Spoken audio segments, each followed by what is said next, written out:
Soyez les bienvenus à cette séance d'aujourd'hui où nous allons parler des opportunités du marché, comment identifier les opportunités du marché et comment en profiter. Soyez les bienvenus pour ceux qui ne me connaissent pas, je suis Laurent Ponabo, jeune entrepreneur et e-commerçant. Et sur cette chaîne, nous avons l'habitude de parler du business, de la gestion financière et tout ce qui a trait avec l'entrepreneuriat. Alors n'oubliez pas de vous abonner pour plus de vidéos à venir. En grand 1, nous allons voir ce que c'est qu'une opportunité de marché parce que nous ne pouvons pas parler d'opportunité du marché sans toutefois définir une opportunité du marché. Donc, grand 1, qu'est-ce qu'une opportunité du marché? Donc, une opportunité du marché.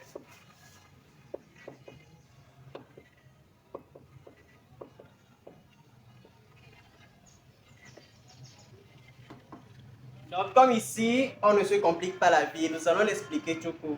Une opportunité du marché, c'est un besoin ou bien une lacune non comblée sur un marché déjà existant.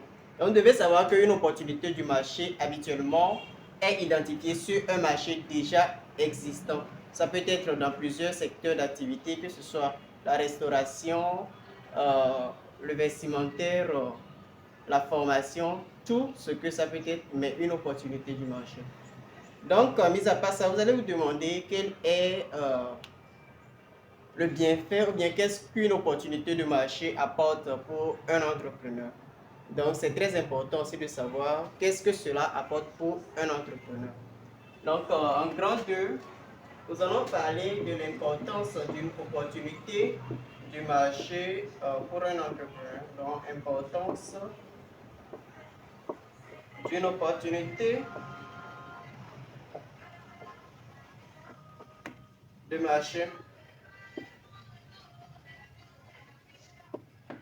Donc, en grande, l'importance d'une opportunité de marché. Une opportunité de marché pour un entrepreneur, en premier lieu, lui permet de lancer un produit ou un service avec un potentiel de croissance ou bien de réussite immédiate. Ça veut dire quoi? Lorsque je parle de réussite immédiate, je vais parler d'un produit ou d'un service pouvant apporter de bons résultats dès les 2 premiers mois ou 3 premiers mois, 6 mois après ou 1 an maximum, mais les résultats satisfaisants. C'est ça que j'appelle par un succès immédiat. Et maintenant, en deuxième lieu, ça permet à l'entrepreneur d'éviter la concurrence tout en résolvant un problème spécifique à la clientèle. Il apporte une solution, mais avec sans plutôt une concurrence directe du marché, donc libre de travailler. Parfois, ça peut arriver même que vous êtes le seul fournisseur et vous servez bien vos clients et vous demeurez bien avec votre business. Et maintenant, nous allons parler d'une opportunité du marché versus une idée d'entreprise. La différence entre une idée d'entreprise et une opportunité du marché. Donc, grand 3.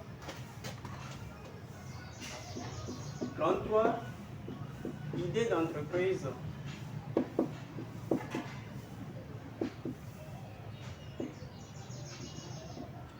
VS, opportunité du marché.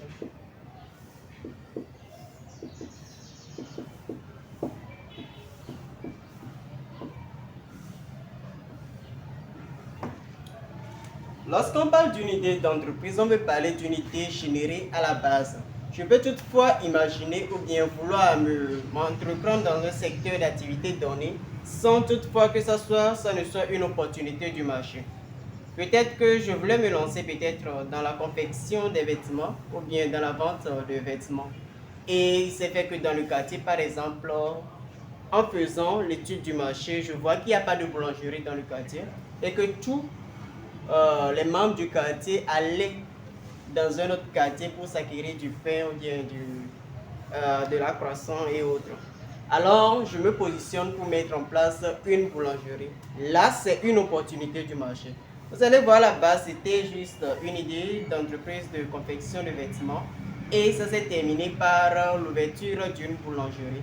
Tout ça pour vous dire qu'une idée d'entrepreneur, une idée plutôt d'entreprise est une idée générée à la base sans toutefois étant une opportunité du marché. Non, une idée que j'ai voulu faire peut-être par passion ou bien par volonté, j'ai voulu lancer. Et finalement, je vois qu'il y a une opportunité derrière la zone où je suis et c'est celle qui est l'ouverture d'une boulangerie. C'est ça une opportunité du marché. Donc vous devez savoir qu'une opportunité du marché, c'est une opportunité qui comble un besoin de la clientèle. C'est une opportunité plutôt qui comble un problème existant ou bien un problème existant mais mal comblé par les acteurs présents, c'est-à-dire les fournisseurs présents, gèrent mal peut-être ce problème, résolvent très mal ce problème à la clientèle. Vous vous positionnez en tant que entrepreneur pour satisfaire cette clientèle-là qui n'est pas satisfaite par les autres acteurs et ce fut également une opportunité pour vous. Donc, mis à part ça, très simple, nous allons parler maintenant des éléments constitutifs d'une opportunité. Donc, quels sont les éléments qui constituent une opportunité de marché? Donc, en grand 4, les éléments constitutifs d'une opportunité du marché. Les éléments constitutifs d'une opportunité de marché.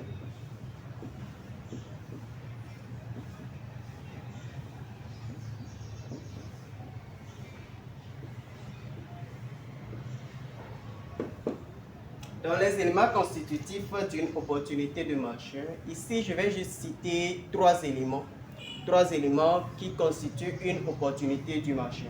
Vous devez savoir bien avant qu'il existe en premier lieu une demande non satisfaite.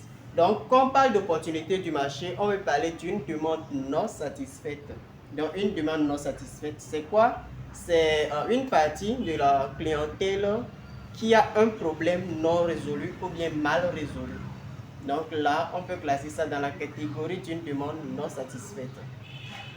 Comme exemple, nous pouvons prendre le cas de l'avènement. Avant l'apparition des paiements mobiles, par exemple, T-Money et Flows, les banques étaient limitées dans certaines régions, ce qui rendait difficile les transactions. Donc, du coup, l'avènement de ces paiements, de ces moyens de paiement mobiles a facilité en quelque sorte les transactions monétaires. Donc là, on peut parler d'une solution à un problème dans une demande satisfaisante en quelque sorte. Et maintenant, en deuxième position, nous allons citer une barrière libre à l'entrée. C'est quoi une barrière libre à l'entrée pour un entrepreneur? Quand on parle de barrière libre à l'entrée, quand nous parlons de barrière libre à l'entrée pour une personne qui entreprend, ou pour un entrepreneur, c'est tout simplement, ça peut être une flexibilité fiscale. C'est-à-dire quoi? Les conditions fiscales sont très abordables pour l'élaboration et la mise en place de votre entreprise. Donc, mis à part ça, ça peut être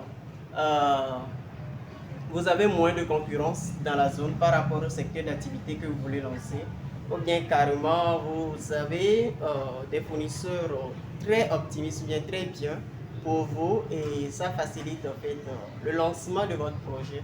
C'est ça que nous appelons une barrière faible à l'entrée. Donc, mis à part ça, en dernière position, nous allons citer une croissance potentielle. Une croissance potentielle, c'est une idée que vous voyez que lorsque vous lancez tout à l'heure, dans 2 mois, 3 mois, ça va prendre de l'ampleur. Donc, vous avez vu que actuellement sur le marché, c'est ça. C'est comme par exemple l'arrivée des Wi-Fi zones, par exemple. L'arrivée des Wi-Fi zones. Tout le monde a commencé à mettre en vente l'Internet dans son quartier. Et c'est en ce moment même, c'est le business, une opportunité de croissance pour ces personnes. Pourquoi? Parce que l'Internet ne couvre pas toutes les zones, surtout en Afrique. Donc ça également, c'est une opportunité du marché. Merci d'avoir suivi cette première partie. Nous allons entamer directement la deuxième partie, qui n'est autre que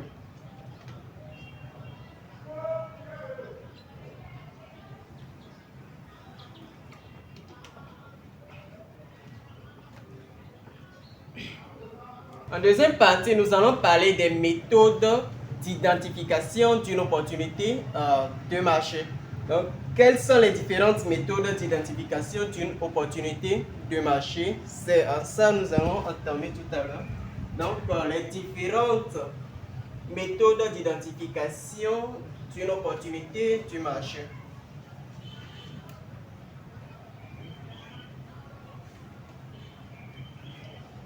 Donc, deuxième partie.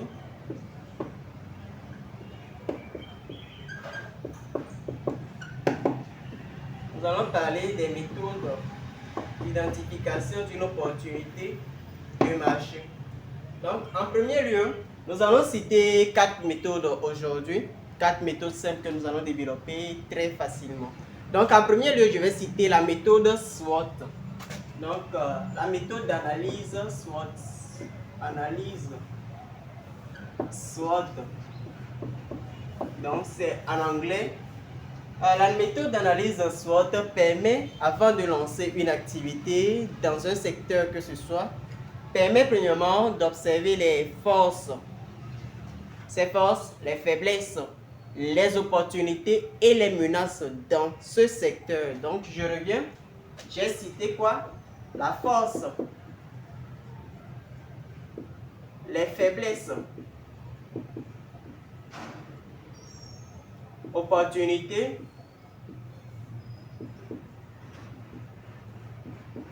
et enfin les menaces ou limites. Donc, les menaces.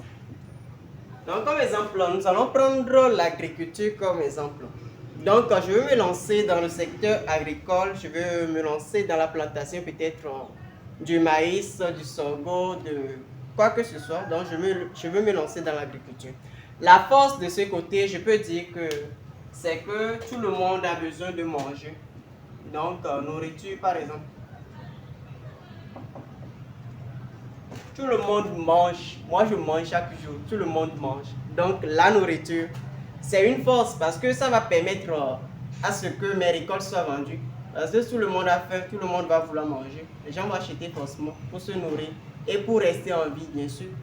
Maintenant, les faiblesses, par exemple, je peux dire difficulté de faire chose. Difficulté de, comment dit-on, de finir mes stocks. Donc, difficulté de vendre tous mes stocks à temps pour la prochaine saison, par exemple. Là, je peux trouver que c'est une faiblesse. Mais mis à part ça, une opportunité. Oui, c'est une opportunité parce que c'est très facile pour moi de commercialiser les céréales aujourd'hui. Avec les bons dames qui vendent même dans la rue, vous pouvez toutefois les voir liquider très facilement. Aujourd'hui, nous avons l'enceinte qui fait chose aussi, qui achète ses céréales, tout ça très facilement. Donc, c'est une opportunité de liquidation et ça passe. Mis à part ça, nous avons cité quoi? Les menaces. Là, dans l'agriculture, quand on parle de menaces, je crois qu'il n'y a pas trop de menaces si ce n'est les calamités naturelles. Donc, il peut arriver à une saison où il ne pleuve pas et peut-être que les méthodes d'irrigation sont un peu très difficiles à mettre en place. Peut-être que je n'ai pas les moyens ou bien les conditions dans la zone ne me permettent pas de mettre comment dit-on, un système d'irrigation. Mis à part ça, peut-être que dans la saison là, il y a trop de pluie, donc trop d'inondations, tout ça, ce qui a gâté les récoltes, tout ça. Donc la méthode, les menaces ici, ce sont les calamités naturelles. Donc c'était la première méthode. En deuxième méthode, nous allons parler de méthode d'entretien et de sondage. Donc méthode d'entretien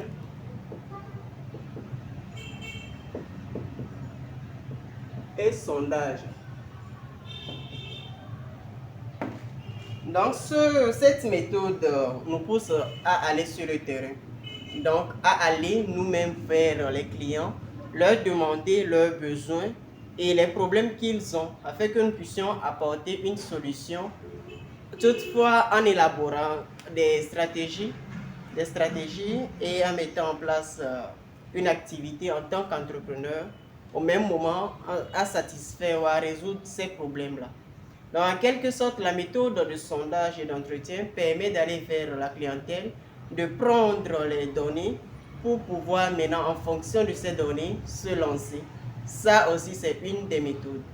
Mis à part ça, la troisième méthode que nous allons citer aujourd'hui, c'est la méthode chose. En troisième lieu, nous allons citer la méthode d'analyse des nouvelles tendances sur le marché. Donc, analyse des tendances du marché.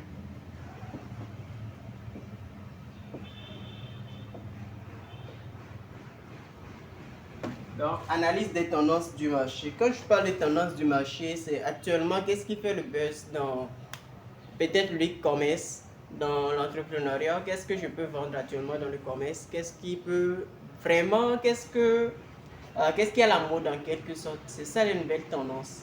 Maintenant, il y a plein d'outils à utiliser pour chercher les nouvelles tendances aujourd'hui sur les réseaux sociaux. Donc, nous avons Google Trends. Donc, Google Trends. Et mis à part ça, il y a également l'application Statista. Ou bien non, le site plutôt Statista aussi qui fournit des analyses approfondies concernant les tendances du marché. Donc, la dernière méthode est la méthode d'observation sur le terrain. Donc, observation sur le terrain. Dans la méthode d'observation sur le terrain, vous allez sur le terrain, vous regardez dans la zone. Est-ce qu'il y a peut-être la boulangerie? Est-ce qu'il y a suffisamment de vendeuses de temps en temps? Donc, qu'est-ce qu'il n'y a pas dans la zone? Vous observez le terrain, qu'est-ce qu'il n'y a pas dans la zone? Qu'est-ce que les gens achètent plus mais qui ont des difficultés à acquérir?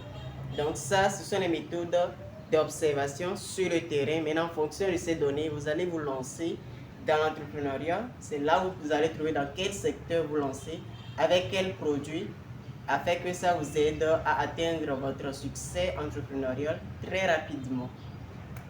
Merci. Maintenant, nous allons parler d'un cas pratique. Donc, comme cas pratique, nous pourrons prendre la société Gozem par exemple. Donc, avant la mise en place de leur société, ils ont su trouver une solution à un problème qui existait déjà.